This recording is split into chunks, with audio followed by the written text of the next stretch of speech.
Welcome back to Men with Advanced Degrees play Risk of Rain. Last time, our intrepid heroes, shortly after denouncing 9/11 mourners as bourgeois conformists, had just stepped into the blackened void of a secret area. What will they find inside? Well, it certainly won't be an endorsement from the League of Patriotic Voters. Secret area? It's like Sonic the Hedgehog. I used to spend all of my time in Sonic the Hedgehog bashing my head against the walls in case there was a secret area back there. Man. I'm gonna throw this out there, Bryant. At least you don't want to fuck Amy Rose or Rouge the Bat. That's the most important thing about people who played like Sonic the Hedgehog growing up, is that they don't want to do that shit. The sexual fetishization of Sonic the Hedgehog, is one of the most inexplicable, sexual fetishizations I've yet encountered. I just can't even fathom, why they decided that was a good idea. The whole, I really want to do a child's cartoon with big eyes that looks like an animal is a pretty odd... It's different. I mean, to be fair, they did give Rouge the Bat, some crazy tits and ass. Well, to be fair, I feel like you're admitting something there, No!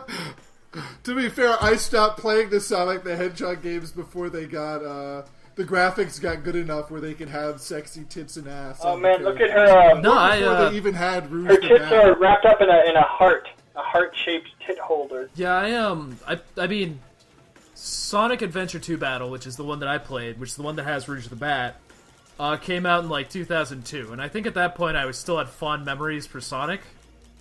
I think most people did at that point. It hadn't really just fucking gone off the deep end, and they hadn't pushed out a bunch of turds like Sonic 06, things like that at that point.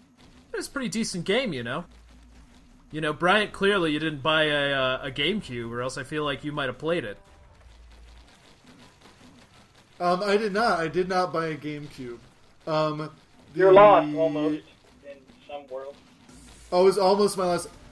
to be honest, the only kids I knew that played GameCube were neo-Nazis when I was in high school, so... I didn't want to. The only kids you knew were neo-Nazis, so that's not really fair, is it? That's true. It's an as they would say in law school. That's an unrepresentative sample. It's true. Everyone where I grew up in Northwest Pennsylvania was a neo-Nazi. So, frankly, everyone who did anything was all done by neo-Nazis. Everyone who loved their mother that I knew growing up was a neo-Nazi.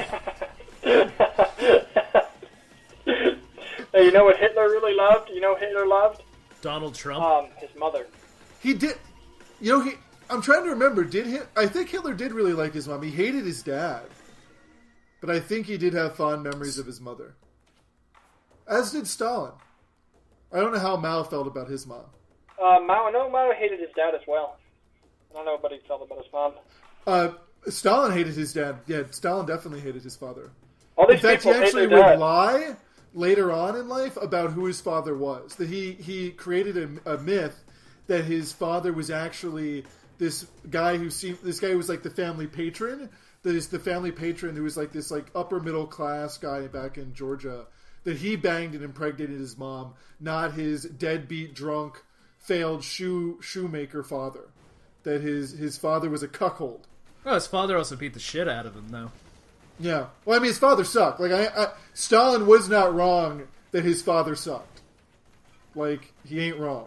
He just sucks significantly less than Stalin did, So, basically... Well, that's a judgment. In terms of relative evil, doesn't that make Stalin's dad, a hero? Well, that's a question, right? Because is Stalin's dad a better person than Stalin merely because of lack of opportunity, right? Because he was a terrible guy. And it's hard to imagine, if you had given him the keys to the universe, would he have also killed gajillions of people? I mean, he only didn't kill jillions of people because he never had the opportunity, because he was too much of a shitbag drunk to ever seize control of the Soviet Union, I seem to remember Stalin's dad. Stalin's dad guys, fell this into is lava. really... Shut up, Brian. Shut up, guys. What? 56 leaf clover. Sorry. What were you saying, Paul? Stalin's dad fell in the lava. Well, here's the thing. Can I be a hero then if I just beat someone who's going to be a dictator when they're a child? But how can you even know that, right? I mean, that's preemptive justice, Well, right? here's what you do. You beat beat all children, and eventually one of them will be a dictator. That was my central argument. Brian's argument was more about opportunity. I would argue that ultimately that you can't really punish people for crimes they have not yet committed. Paul, you beat me to the fucking and therefore joke. God damn it. preemptively beating children, particularly preemptively beating children en masse, in the hopes that, in the theory that sooner or later one of them has to be a dictator. That strikes me as immoral. Go back to law school, you fucking sophist. Particularly because you're going to beat so many children that are not going to be dictators. And by beating those children, what if you create dictators? The problem with the American justice system is not that it's like really racist and terrible. The problem is not that it ignores, it doesn't deal very well with sexual assault. The problem is that it's temporarily locked to a forward-seeming interpretation of the fourth dimension time, where we feel like we can't punish things for people that people will do in the course of fate eventually. And that's just another kind of racism. That's time racism. Perhaps the worst kind of racism. Guys, if I can just interrupt for a second, I just want to point out that this is like the most fucked I was in the entire playthrough. Oh, really? You had to fight the bats? Oh, no, not the bats. So you see those giant lava turtles that are flying around? Yes. Yeah? 2 of them spawned. Oh my god! They're like the shittiest, hardest boss in the game because they can hit you from anywhere. Like, you see how they're just launching shit at me left and right? Oh, I see. That's like their... So you're about to witness, like, the closest I ever came to failure throughout this entire run. Well, I'm glad you played as a really overpowered huntress. Talk about feminism, because otherwise you would have died. Women are OP in this game just like they are OP in life. Gamergaters have some very legitimate points, is all I'm saying. Not only do they have some legitimate points... I mean, it's about ethics and gaming sexism. They're universally correct about everything. Gamergate made no mistakes. They are a perfect ideology without flaw or excess. I feel like if Abraham Lincoln came back, he would be in Gamergate, and so would Martin Luther King. 69 HP, look at that shit. Oh my That's God. hilarious. That's also... you now have 1,000,000 HP again. It's over. Well, no, I'm only up to 155. Oh, yeah, he's not. That's just... It's blue for some reason. I have a question. What is the red bar at the top of the game, then? So that is a boss... That is a boss That's meter. the boss fight. Also, Yeah. quick note, one way in which we can almost immediately improve the quality of this is when I purchase an actual license for D3D gear, because you definitely can't tell what I recorded this on. Oh, hey, there's been that logo up there the whole time. Yep. Whoopsie doopsie. Listen. Problem with like a lot of the free softwares though is that they force their fucking watermark on you. Yeah. Well, they gotta make their buck, one way or another. Okay, question. When an enemy is green, is that does that say something about video games as an art form, or does it mean something else? That means it's a champion enemy.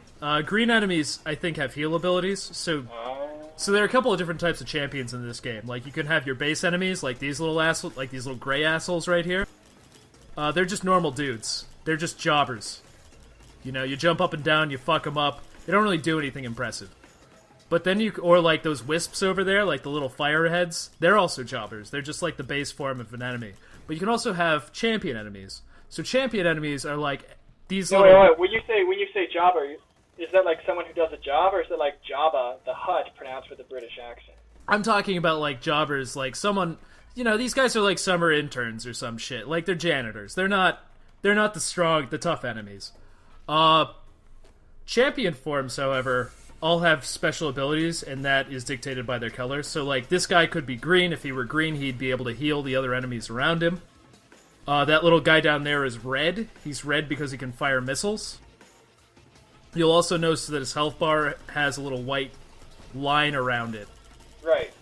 Which denotes his champion status. Whoa.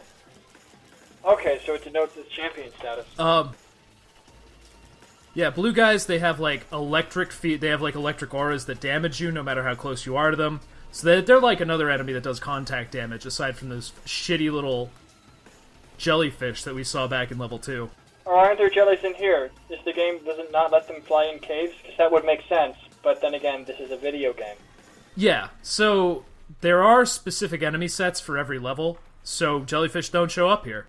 Remember when we said that, how that one Pokemon, oh nice, you killed Torkoal. I was just about to say, we were talking about how, one day that Garbodor, the garbage bag Pokemon, was a dumb idea for a Pokemon.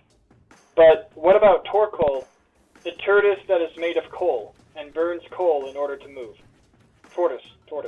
That's one that sounds very environmentally unfriendly. And two, I that's all I really had to say. There was no second one there. I don't really know anything about Pokemans. Well, maybe you ought to... I mean, the problem with Torkoal, I felt like Torkoal was kind of redundant, right? Because we'd already seen other turtle Pokemon up to that point. We just had to have a fire turtle. I also think, like, most Pokemon that only have one evolutionary form, like, they don't evolve at all bullshit. Every single one of them. There's not one good one. I agree with you. Like, I really would have liked it if Pinsir and Scyther had evolutionary forms that, like, weren't dumb. Like the ones they eventually got. I mean, Scizor is actually pretty cool. I'm into Scizor. You mean you mean the thing that's bright red? Yeah. Oh, and it's named Scissor because it's scissors? Yes. That was pretty cool. All right, Paul, it's like, challenge, you're like one of those shitheads who, like, go around and they talk shit on all the new generations of Pokemon. They're like, oh, how unoriginal. Only the first 150 are cool. Well, how many shitty Pokemon were there in the first 150, huh, buddy? Look, Lickitung was a great man. He deserves our respect as much as Stalin does. Yeah, you're right. I just didn't like Scizor. I really like Steelix. I thought Steelix was really cool. I like Xatu. I think I might be alone in that. Steelix is sweet as fuck. In fact, like, Steelix has a Mega Form now, and the Mega Form is really sweet because it's got, like, a fucking solar system floating around it. What?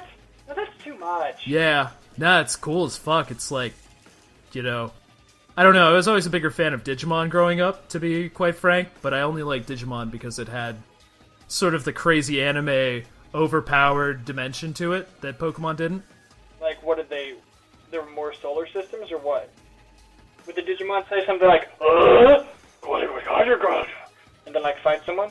Nah, because there are all those Digimon who could, like... A ton of Digimon all had the power to destroy the entire planet. Also, I'm totally just fucking around here in the game. I'm actually trying to get an item that you get by standing in lava for 60 seconds straight. And I'm sorry to the viewer for wasting your time, for wasting your life, both talking about Digimon and for standing in lava. Whoa. Never apologize for talking about Digimon. But it's like Digimon, they could, like, half of them could destroy the world. Versus Pokemon, you have Charizard, who's kind of buff. Kind of lame, if you ask me. Yeah, but Charizard wasn't that great, because if you look at his... So, Bryant, and for anyone who hasn't played Pokemon then is a bad person, like Bryant, what happened with Charizard was that he looked like a cool fire-breathing dragon. But then if you went to his Pokemon data screen and looked at all of his stats, he was actually 5 feet 7 inches tall, which is a lot shorter than any of us. It would have been kind of a shitty small dragon. Yeah, I am fucking 9 inches taller than Charizard. Think about that. Like, I think my dick is longer than a Charizard. Yeah, I think my penis is longer than a Charizard. My penis is shaped sort of like a coffin. Does it also spew poisonous gas? And is it also covered in, like... It depends on whether or not you consider to be pregnancies to be parasites or not. But if you consider fetuses to be parasites, then yes.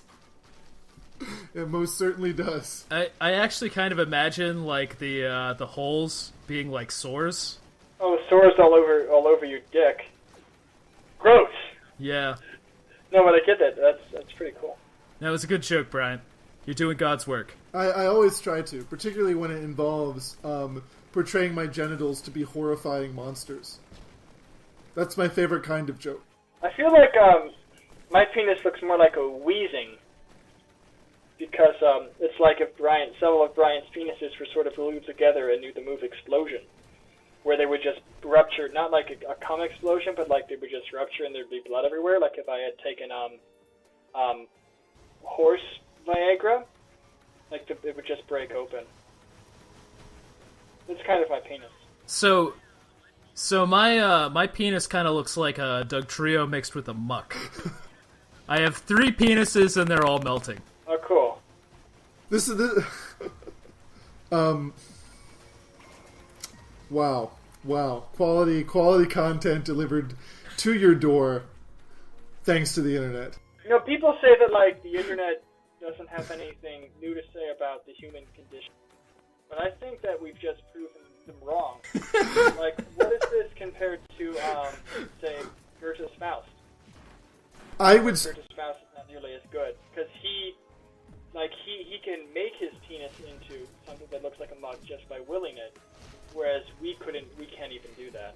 And I think the difference between our dreams and reality, as represented by pixel art, or whatever the fuck, is really what makes this conversation very poignant. Can you blow up that statue? Oh, okay, so there's another game mechanic that I get to describe, one of the 4 that I'm going to get to describe throughout the game. So there are these statues throughout the game that allow you to bet something on the possibility that you could acquire an item. That is one such statue. That particular statue requires a certain percentage of your HP.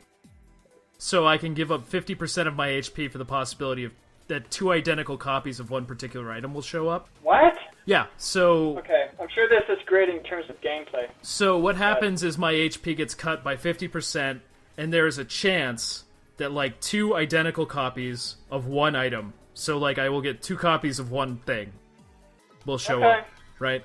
The bitter root, you got the bitter root. What does that do? I got 2 bitter roots, which just increase my maximum HP by 8% each. Oh, does that make you go to Idaho? Yes, that too. Nice.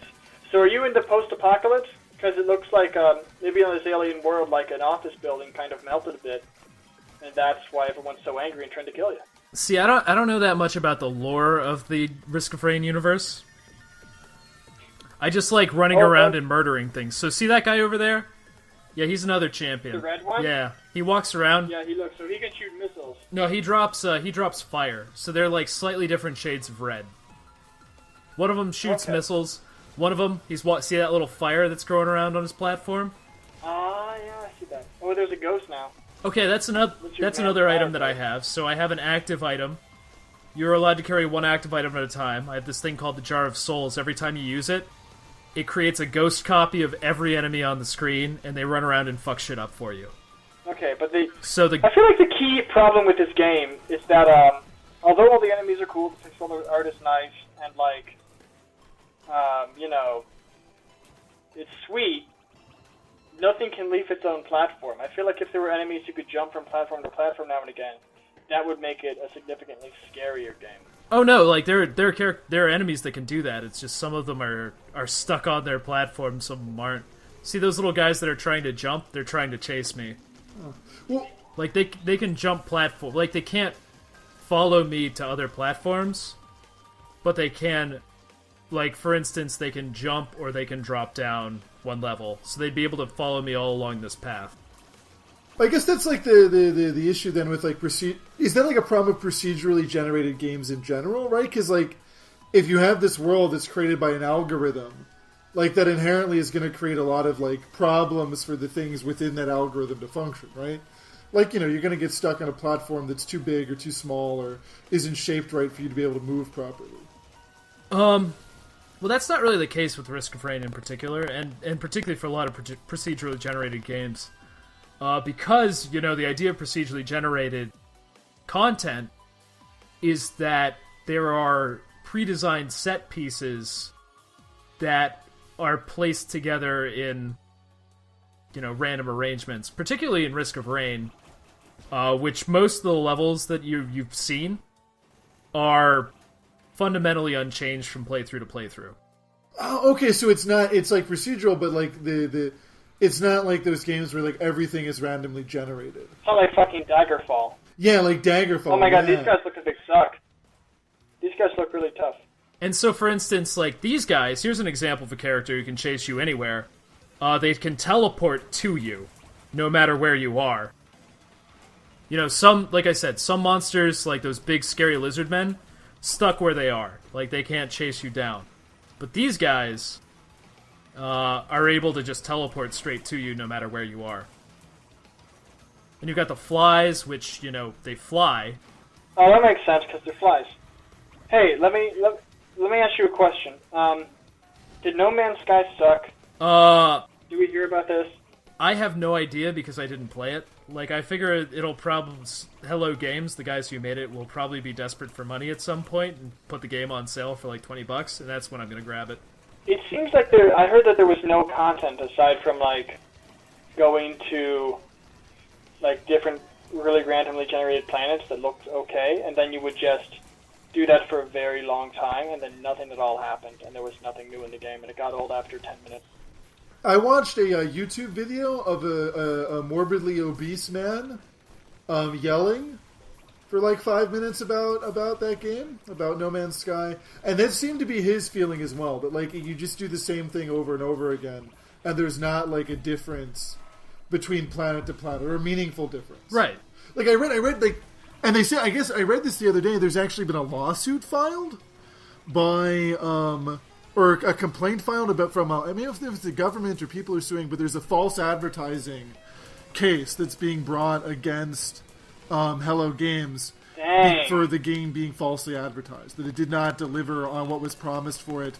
And and in the article I read about this, they said that the number of active players of that game had already plunged to 3,000 compared to however many hundreds of thousands of people bought the game.